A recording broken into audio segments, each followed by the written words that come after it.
फॉर्मूलाओं पर थोड़ी नजर डालेंगे, जिससे हमारे अंकिक बहुत ज्यादा सरल हो जाएंगे करने में। दूसरी बात यह है कि सबसे पहला बेटा, जब इस पाठ में हम चले तो प्लेटें लगी होती चद्दर उसमें संधारित्र में, सही है ना। तो तीव्रता प्लेट के कारण दो प्रकार की होगी, E बराबर सिग्मा बट्टे 2 एप्सिलॉन नॉट। जब प्लेट कैसी होगी, सिंगल, और जब प्लेट डबल होगी तो सिग्मा बट्टे एप्सिलॉन नॉट। आवेश का पृष्ठ घनत्व सिग्मा बराबर कितना बेटा, Q अपॉन A। रेखीय आवेश घनत्व क्या होगा, लैम्बडा बराबर Q अपॉन L। वैद्युत धारिता बेटा क्या होगी, वैद्युत क्षेत्र की धारिता C बराबर Q अपॉन V।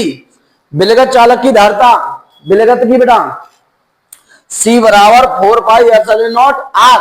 संधारित्र की ऊर्जा जो बैटरी करंट द्वारा देते हैं ना हमें लौट के, जो झटका लगा तो वो करंट, तो वहां कहते हैं हाफ CV स्क्वायर।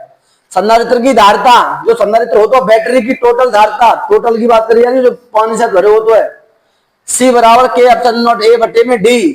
संधारित्र में टी मोटा भी बराबर रखो तो पट्टी भरी होती है, दिन में मोम पट्टा पट्टा भरे होता है, उछेल के देखी हो, नई बैटरी को तोड़ के देखी हो घरे के। C बराबर K एप्सिलॉन नॉट A बटे में K D minus T plus T। गोली चालक की धारिता C बराबर 4 पाई एप्सिलॉन नॉट AB बटे B माइनस के A। श्रेणी क्रम में संयोजन, श्रेणी क्रम में संयोजन का होगा बेटा 1/C बराबर 1/C1 plus 1/C2 plus 1/C3।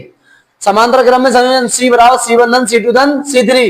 संधारित्र का ऊर्जा घनत्व स्मॉल u बराबर half epsilon not E square. U बराबर में U बट्टे में AD भी होता है, एकांक आंतरिक ऊर्जा को ऊर्जा घनत्व कहते हैं। उभयनिष्ठ विभव V बराबर कुल आवेश बट्टे कुल धारिता। Q1 प्लस Q2 को हमने C1 V1 plus C2 V2 C1 धन C2। ऊर्जा ह्रास, कभी को संधारित्र को हम कसते हैं या बोल्ट करता तो हम चिनगारी जुड़े तो भागता है ऊर्जा ह्रास, क्योंकि जो ऊर्जा भाई ना यूज, तो डेल U बराबर हाफ C1 C2 बटे C1 धन C2 into V1 minus V2 का होल स्क्वायर। वैद्युत जनत्र V बराबर 1/4 pi epsilon not Q upon R। इस पाठ से छोटी बूंद और बड़ी बूंद के बहुत इंपॉर्टेंट सवाल आते हैं बोर्ड में, उसके लिए हमें याद करना पड़ेगा। छोटी बूंद का आयतन हो जाएगा 4/3 पाई R3 और बड़ी बूंद का आयतन हो जाएगा 4/3 पाई R3। कैपिटल एक में स्मॉल, स्मॉल Q और कैपिटल Q इनके आवेश होंगे। बड़ी बूंद है तो कैपिटल Q, छोटी बूंद है तो स्मॉल Q। बात अंक में मिलेंगी तुम्हें।